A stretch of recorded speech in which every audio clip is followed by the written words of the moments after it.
اللہ رب العالمین والصلاة والسلام علی خاتم النبیین اما بعد فاعوذ باللہ من الشیطان الرجیم بسم اللہ الرحمن الرحیم۔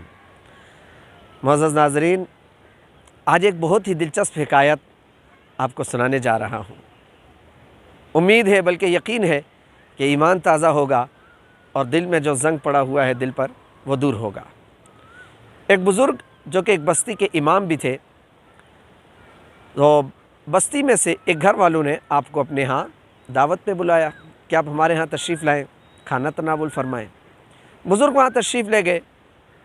کھانے سے پہلے چونکہ نماز کا وقت تھا تو آپ نماز پڑھنے لگے۔ اس گھر والوں کا جو بچہ تھا نا، وہ ان کے ارد گرد گھوم رہا تھا اور عجیب و غریب حرکتیں کر رہا تھا۔ بچہ تھا۔ نماز کے بعد کھانا پیش کیا گیا، کھانا کھا رہے تھے تو بزرگوں نے کہا کہ بڑی عجیب بات نہ بتاؤ؟ انہوں نے کہا بتائیں۔ تو کہا کہ جب میں نماز پڑھ رہا تھا تو آپ کا یہ بچہ بڑا بدتمیز ہے، اس نے نماز نہیں پڑھی۔ اب وہ جو گھر والے تھے نا، وہ مسکرائے اور کہنے لگے حضرت یہ تو 5 سال کا بچہ ہے، اور آپ کو پتہ ہے بچے پر تو نماز نہیں ہوتی، 4-5 سال کا بچہ، اس کو تو سمجھ بوجھ بھی نہیں ہوتی۔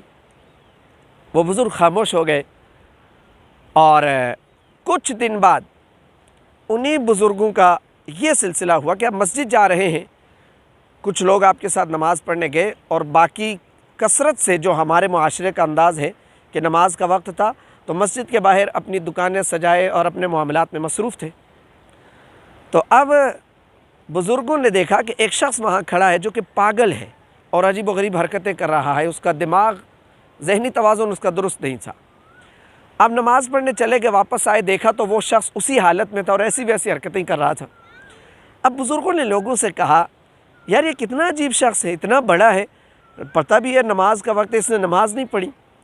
لوگ اسی طرح ہنسنے لگے اور کہنے لگے حضرت آپ کو کیا ہو گیا ہے، یہ شخص پاگل ہے، پاگل تو نماز نہیں پڑھتے، اور پاگلوں پر نماز فرض بھی نہیں ہے اور وہ پڑھتے بھی نہیں ہیں۔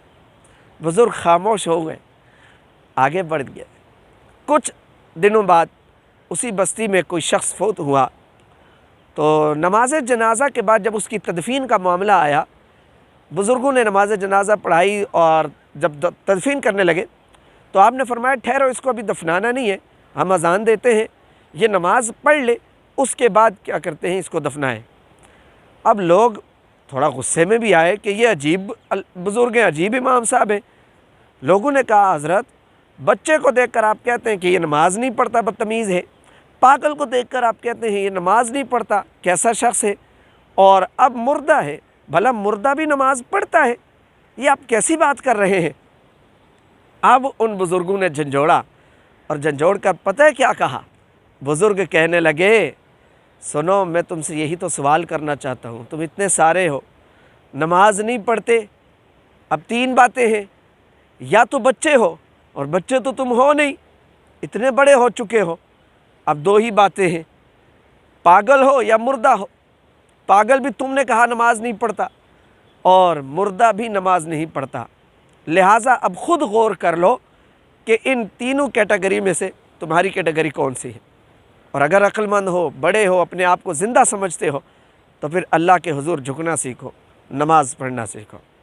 ناظرین، یہ بہت ہی دلچسپ حکایت ہے۔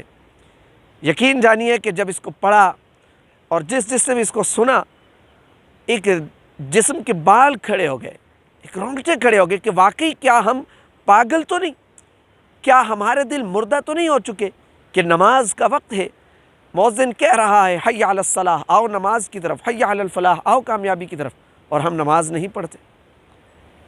المختصر، اس واقعے سے ضرور سبق حاصل کیجئے، کوشش کریں کہ ہم بچے بھی نہیں ہیں، یہ ذہن ہمارا ہونا چاہیے، بالغ ہو چکے ہیں، اور پاگل بھی نہیں ہیں، عقل مند ہیں، اللہ سلامت رکھے عقلوں کو، اور دل اگر مردہ ہو چکے ہیں تو دل کو زندہ کرنے کی کوشش کریں نماز ادا کر کے۔ اللہ رب العالمین کی بارگاہ میں دعا ہے کہ رب العالمین ہمیں 5 وقت کی نماز ادا کرنے کی توفیق عطا فرمائے، آمین، بجاہ النبی الامین صلی اللہ علیہ وآلہ وسلم۔